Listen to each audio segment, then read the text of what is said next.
네, 열왕기하 18장 30절부터 36절. 오늘은 계속해서 히스기야 왕에 대해서 이야기를 나누겠습니다. 히스기야는 솔로몬 왕 이후로 이와 같은 성군이 없을 정도로 하나님께 기도하고 예배하고 나아갔던 그런 왕입니다. 우리 지난 시간에 이 히스기야 왕이 얼마나 하나님을 의지하였는지, 하나님과 연합했다라는 단어를 썼습니다. 연합했다는 단어는요, 혀가 입 천장에 붙었다. 혀가 입 천장에 붙을 정도로 하나님을 의지하고 하나님께 맡기고 연합하고 의지했던 그런 왕입니다. 자, 그래서 하나님께서 어떻게 했습니까? 히스기야가 어디로 가든지 무엇을 하든지 형통하게 하셨더라라고 이야기했습니다. 자, 근데 반면에 북쪽 이스라엘은요, 하나님 앞에 계속해서 범죄하고 하나님의 뜻에 범죄했습니다. 그래서 결국 아수르 왕에 의해서 멸망을 당하고 말았습니다. 자, 북쪽 이스라엘은 하나님을 의지하는 것보다 사람을 의지하고 나라를 의지했죠.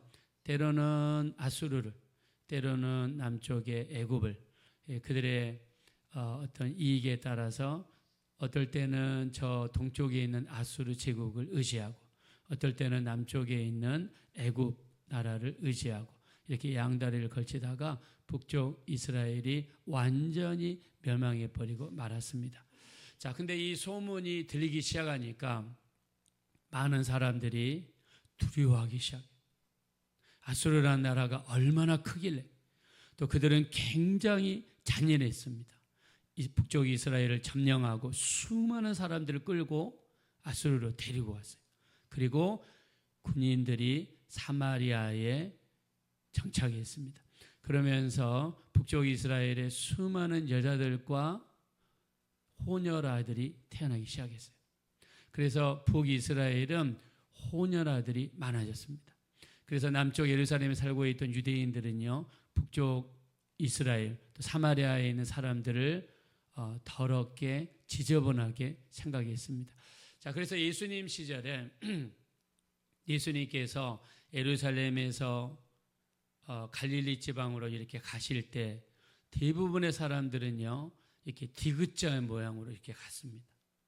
예루살렘에서 사마리아까지 직선거리로 가면 지름길이고 빨리 갈 수 있어요. 근데 사람들이 어떻게 가냐면 예루살렘에서 동쪽 요단강으로, 요단강에서 쭉 타고 올라가고, 그리고 요단강에서 다시 서쪽으로, 그래서 디귿자 모양으로 이렇게 갈릴리 지방을 다녔단 말이에요.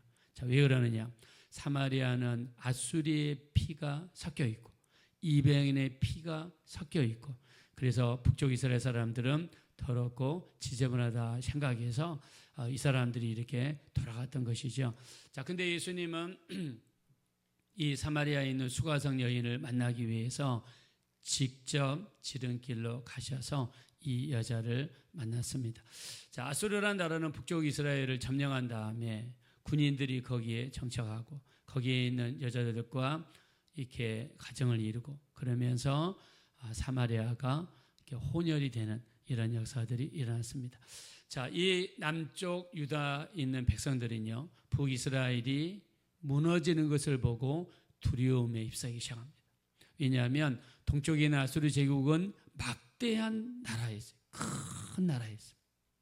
예를 들면 우리나라로 치면 우리나라 저 옆에 있는 중국과 같은 그런 나라입니다. 큰 나라가 옆에 있고 군사력도 강하고 사람 숫자도 강하고, 또 저 북쪽의 나라가 무너지니까 두려움을 들기 시작했어요. 자, 북쪽을 먹었던 아수르 제국은요, 유다를 쳐들어오기 시작합니다. 자, 우리 한번 본문 말씀 보겠습니다. 자, 18장 위를 한번 보겠습니다. 18장 우리 13절, 자, 13절 한번 보겠습니다. 13절 다 같이 읽어봅시다. 시작. 히스기야 왕 제14년에 아수르의 왕 사네립이 올라와서 유다 모든 견고한 성읍들을 쳐서 점령하매. 네, 북쪽 이스라엘을 점령했던 아수르가 이제 남쪽을 먹으려고 점점점 예루살렘 주변에 있는 모든 성들을 다 점령했습니다. 그리고 유일하게 남은 성이 예루살렘 성만 남았어요. 예루살렘 성을 뺑 둘러쌉니다. 그리고 이제 나라를 보니까 나라가 넘어질 것 같아요. 그래서 히스기야가 도무지 감당할 수가 없어서, 자, 우리 한번 14절 보겠습니다. 다 같이 한번 읽어봅시다. 시작. 유다의 왕 히스기야가 라기스로 사람을 보내어 아수르 왕에게 이르되 내가 범죄하였나이다. 나를 떠나 돌아가소서. 왕이 내게 지으시는 것을 내가 당하리이다 하였더니 아수르 왕이 곧 은 300달란트와 금 30달란트를 정하여 유다 왕 히스기야에게 내게 한지라. 아멘. 히스기야 왕 입장에서 보니까 아수르는 그야말로 천하무적이에요. 북이스라엘을 점령하고 남쪽으로 쳐들어오더니 예루살렘을 제외한 모든 도시들을 점령했습니다. 자, 서울로 치면 의정부, 파주, 포천, 수원 이런 데를 다 점령하기 시작하고 이제 서울을 뺑 둘러섰단 말입니다. 자, 여기에 위기감을 느꼈던 히스기야는 무언가를 해야 됐어요. 그래서 사신을 아수르 왕에게 보냅니다. 내가 잘못했습니다. 즉 항복하겠습니다. 당신이 말씀하시는 대로 내가 따르겠습니다. 그랬더니 자, 얼마나 달라고 그러냐면 여기 14절에 보니까 은 300달란트, 한 달란트는요 34kg이니까 300달란트는 약 10톤이에요. 10톤. 여러분, 은을 1톤짜리 트럭에다가 10개 트럭으로 가져오라는 거예요. 은을. 여러분, 1톤 트럭 크잖아요. 근데 그거를 10개 트럭에다가 은을 싣고 가져오라는 거예요. 그 다음에 금은 30달란트. 30달란트면 1톤 트럭입니다. 여러분, 금을 1톤짜리 트럭에다가 가득 싣고 가져오라는 거예요. 여러분, 요즘에 금 엄청 비쌉니다. 근데 금 우리가 이 손에다가 하는 반지도 비싸잖아요. 근데 세상에 1톤 덤프 트럭에다가 금을 가득히 싣고 1톤짜리 금 10개 이 1톤짜리 트럭에다가 은을 싣고 오라는 거예요. 여러분, 금을 1톤짜리 만드는 게 쉽습니까? 이거는 어마어마하게 어려운 거예요. 근데 어떻게 합니까? 나라가 지금 다 무너지게 생겼으니 다음 기회를 갖기 위해서라도 이 위기를 넘겨야 되겠는데, 근데 너무 가혹한 금과 은을 이렇게 지우는 거예요. 자, 한번 어떻게 히스기야가 감당하는지 보겠습니다. 자, 15절 16절을 보겠습니다. 시작. 히스기야가 이에 여호와의 성전과 왕궁 곳간에 있는 은을 다 주었고 또 그때에 유다 왕 히스기야가 여호와의 성전 문의 금과 자기가 모든 기둥에 입힌 금을 벗겨 모두 아수르 왕에게 주었더라. 네. 이제 이 나라에 있는 금은 다 쥐어짜기 시작합니다. 심지어 문에 붙어있던 금까지 긁어내고 기둥에 붙어있던 금까지 긁어냈어요. 왜요? 금이 없으니까. 이걸 안 줬다가는 나라가 어떻게 될지는 모르니까 다음 기회를 가질 수가 없잖아요. 그래서 여러분 보십시오. 금 1톤짜리 트럭에다 담기 위해서 이거를 주지 않으면 나라가 망하게 생겼고 우리 모든 형제 자매, 부모님 또 자식들이 끌려가게 생겼으니 여자들은 욕보임을 당하고 저 북쪽 이스라엘 보니까 수많은 여자들이 욕보임을 당했어요. 전쟁 때 가장 취약한 이 계층이 여자들이에요. 그 다음에 아이들입니다. 이 전쟁을 보면 우리가 2차 대전 때 그 독일이 패망을 했죠. 근데 그때 미군과 그다음에 영국군, 프랑스군 이렇게 연합군이 독일에 들어가고 그 다음에 동쪽에서는요 이 소련이 이렇게 독일을 들어갔다 합니다. 근데 소련이 독일을 들어간 다음에 얼마나 많은 여자들을 더럽혔는지 몰라요. 아주 잔인하게 어마어마한 무서운 방법으로 소련군들이 독일을 질법했어요. 완전히 짓밟았어요. 전쟁 때에는 이게 무서운 겁니다. 힘이 없으니까. 그래서 우리나라도 이런 의미에서 진짜 힘을 길러야 됩니다. 저 북한은 지금 어마어마한 핵무기가 있고 무기가 많지 않습니까? 자, 이래서 이 나라를 지키기 위해서 금을 벗겨내는데 그 심령이 어떻겠어요? 얼마나 그 심령이 어렵겠습니까? 기둥에서 금을 벗겨내야 되고 심지어 물에 있는 금까지 벗겨내야 되고 전국에 있는 모든 이 금을 벗겨내야 돼요. 우리나라도 IMF 때도 어떻게 했습니까? 심지어 돌반지에 있는 금까지 모아가지고 우리나라에서도 금을 모았어요. 각 집안의 장롱 속에 있는 모든 금을 다 내놨습니다. 왜요? 나라의 빚을 갚기 위해서. 그런 심정으로 이렇게 했습니다. 자, 근데 이때 히스기야가 느낀 게 있었습니다. 이 가만히 보니까 아수르 제국이 예루살렘을 쳐들어오기 전에 예루살렘 성 밖에는요, 기온샘이라는 큰 우물이 있단 말입니다. 거기에 가서 예루살렘 사람들이 밖에 나가서 물을 떠오고 거기 있는 물을 길어다 먹었단 말이에요. 근데 이 가만히 보니까 아수르가 쳐들어와서 그 물을 딱 먼저 점령하더라는 겁니다. 왜요? 물길을 딱 막아버려야 중동에서는 물이 굉장히 귀하잖아요.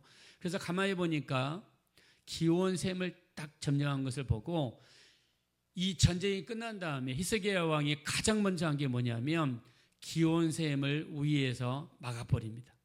그리고 지하로 수로를 파가지고 그 물이 예루살렘 성 안으로 직접 들어올 수 있도록 큰 우물을 예루살렘 성 안에다가 만들었어요. 그 성 안에 있는 연못이 무슨 연못이에요? 실로암 연못입니다. 그래서 예수님께서 소경의 눈을 치료해 주실 때 실로암에 가서 눈을 씻어라라고 하신 그 연못이 실로암 연못이에요. 이 연못은 언제 만들어졌냐면 히스기야 왕 때 만들어졌어요. 히스기야 왕이 기온샘에서 인부를 파견해 가지고 지하로 뚫고 내려가서 거기서 수로를 연결해서 예루살렘 성 안으로 끌고 왔는데 그 길이가 무려 525m예요. 너무나 놀라운 것은요, 예루살렘에서 밖으로 파고 가고 예루살렘 성 밖에서 안으로 파고 들어왔는데 가운데에서 두 인부가 만났다는 거예요. 너무나 놀랍죠? 그래서 근데 이 우물이 그동안에 이렇게 덮어져 가지고 발견되지 못하다가 19세기 고고학자들에 의해서 이 연못이 발견되었습니다. 그리고 두 인부가 만나는 지점에 벽에다가 글을 기록했다고 합니다. 그 모든 것들이 다 발견이 됐어요. 어떤 사람들은 이야기합니다. 성경이 가짜라고. 아닙니다. 성경에서 있었던 이 일들이 요즘에 고고학자들이라든가 과학자들에 의해서 지금 발견되고 있습니다. 할렐루야. 성경은 사실입니다. 확실한 사실입니다. 자, 1차 대전이 끝나고 나서 히스기야 왕은요, 이 수로를 팠습니다. 자, 근데 아니나 다를까 이 교활한 아수르 제국은 금맛을 봤잖아요. 아니 보니까는 자기들도 그냥 입에서 한 말이거든요. 금 1톤, 그 다음에 은 10톤. 근데 이 히스기야 왕이 다 해낸단 말입니다. 그래서 혹시나 또 금이 없을까 하고 또 쳐들어옵니다. 이 나쁜 놈들이. 자, 우리 한번 17절 보겠습니다. 17절 다 같이 읽겠습니다. 시작. 아수르 왕이 다르단과 랍사리스와 랍사게로 하여금 대군을 거느리고 라기스에서부터 예루살렘으로 가서 히스기야 왕을 치게 하매 그들이 예루살렘으로 올라가니라. 그들이 올라가서 윗못 수도 곁 곧 세탁자의 밭에 있는 큰 길에 이르러 서니라. 아멘. 여기 보세요. 자, 이들이 예루살렘에 와가지고 어디에 또 진을 치냐면 여기에 윗못이라고 그랬어요. 이 윗못은 어디냐면 기온샘입니다. 기온샘. 이스라엘 백성들이 물 기르러 가는 곳. 거기서 물을 떠다가 밥도 하고 물을 떠다가 씻기도 하고 물이 엄청 이 큰 샘이니까 거기 간 거예요. 그래서 이 아수르라는 나라가 또 쳐들어와 가지고 어디를 먼저 딱 점령하냐면 물길을 가장 먼저 막아버렸어요. 근데 물길을 막았다고 그래서 물을 공급 못 받나요? 히스기야 왕은 뭘 한 거죠? 그동안에 지하 수로를 파가지고 실로암 연못을 이미 만들어 놓은 것입니다. 그래서 이 아수르 사람들은 그걸 몰랐어요. 그래서 그냥 가자마자 제일 먼저 우물을 딱 점령을 했습니다. 사람들 물 못 마시게. 자, 그리고 자, 우리가 하나 이해할 필요가 있는 것이요. 17절 한번 다시 한번 보시면, 자, 여기 보면 아수르 왕이 다르단. 자, 이 다르단이라는 건 사람 이름이 아니라 아수르의 이 직분 계급입니다. 계급. 다르단은 정승을 부를 때 다르단이라고 그랬고, 랍사리스는 환관장입니다. 내시 중에서 가장 수석 내시. 그다음에 랍사게는 술 맡은 관원장이란 뜻입니다. 사람 이름이 아니라 직분의 뜻입니다. 자, 이들이 대군을, 자, 여기 보니까 대군을 이끌고 갔어요. 이제 완전히 초전박살 내겠다는 그 심정으로 쳐들어온 것입니다. 그러면서 끊임없이 심리전을 펼칩니다. 무슨 심리를 펼치느냐? 히스기야가 우리 하나님이 우리를 도와줄 것이라고 말할지라도 너희는 거기에 흔들리지 말라는 거예요. 이 무슨 말입니까? 히스기야 왕 말에 속지 말아라. 너희 하나님이 도와준다 할지라도 믿지 말아라. 계속해서 심리전을 펼치는 거예요. 자, 그에 대한 내용이 오늘 우리가 읽었던 본문 말씀입니다. 자, 그러면서 35절. 자, 35절 한번 보겠습니다. 시작.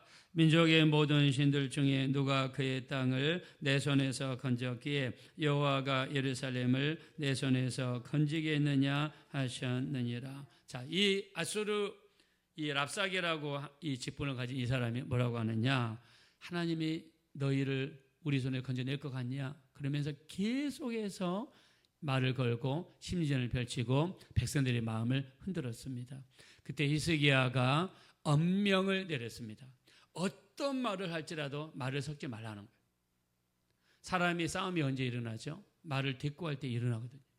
사람이 언제 말려듭니까? 그 사람이 한 말에 내가 말을 거는 순간 그 사람의 의도에 말려드는 거예요. 히스기야는 이걸 너무나 잘 알고 있었기 때문에 어떤 말을 저들이 한다 할지라도 말려들지 말라는 것입니다. 자, 36절 한번 다 같이 읽겠습니다. 시작. 그러나 백성이 잠잠하고 한마디도 그에게 대답하지 아니하니 이는 왕이 명령하여 대답하지 말라 하였습니다. 아멘. 이 랍사게가 갖가지 말로 백성들을 해요합니다. 심리전을 펼칩니다. 자기가 한 말에 들어오게 합니다. 우리나라에 있는 포도주는 다 너희 것이다. 너희가 항복만 하면 우리나라에 있는 모든 곡식이 너희 것이다.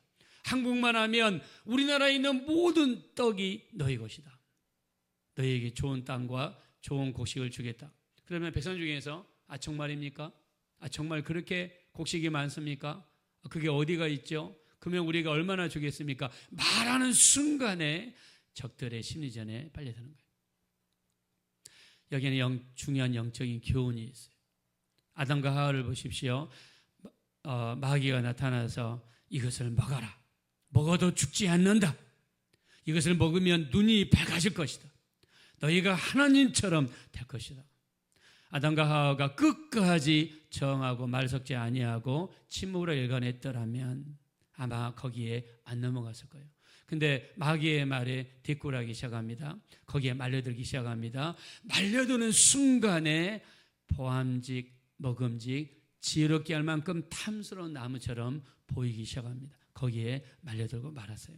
자, 우리가 성경에 보면 때로는 우리 신앙생활에서 기도할 때, 예배할 때 우리가 침묵이 필요해요. 우리 여호수아 6장 10절에 보니까 하나님께서 이스라엘 백성들이 여리고성을 점령할 때 하루에 한 바퀴씩을 돌게 합니다. 6일 동안. 마지막 7일째에는 7바퀴를 돌게 합니다. 하나님이 금하신 게 있어요. 너희 음성이 들리게 하지 말라. 너희 입에서 아무 말도 내지 말라는 거예요. 우리가 입에서 말을 내는 순간에 부정적인 말을 하기 쉽고 우리도 모르게 거기에 말려들 수가 있기 때문이죠.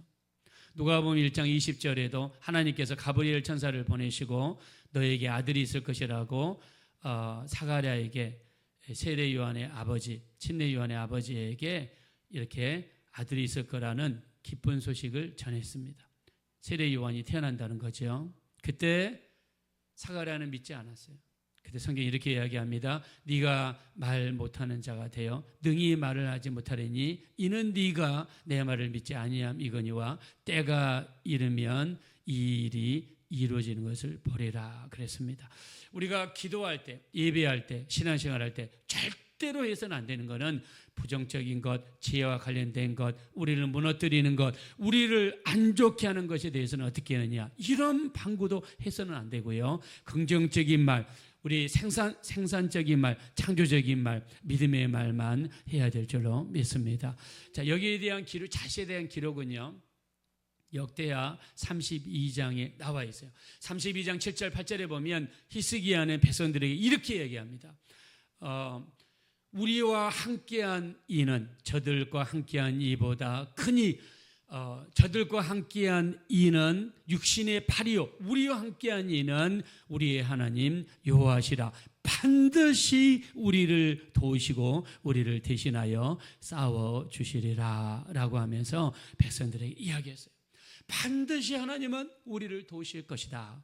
하나님이 우리를 대신하여 저 아수르 사람들과 싸우실 것이다. 그러니 두려워하지 말고 그들의 말에 말려들지 말고 어떤 말도 내지 말고 끝까지 믿음으로 싸우자라고 히스기야 왕이 격려했습니다. 그의 믿음의 고백을 따라 하나님께서는 천사를 보내셔서 아수르 제국을 진멸시키시는 놀라운 기적의 역사를 베풀어 주셨습니다. 우리가 아무리 우리에게 아수르와 같은 대군이 몰려오고 두려움과 무서움이 온다 할지라도 두려워할 필요 없습니다.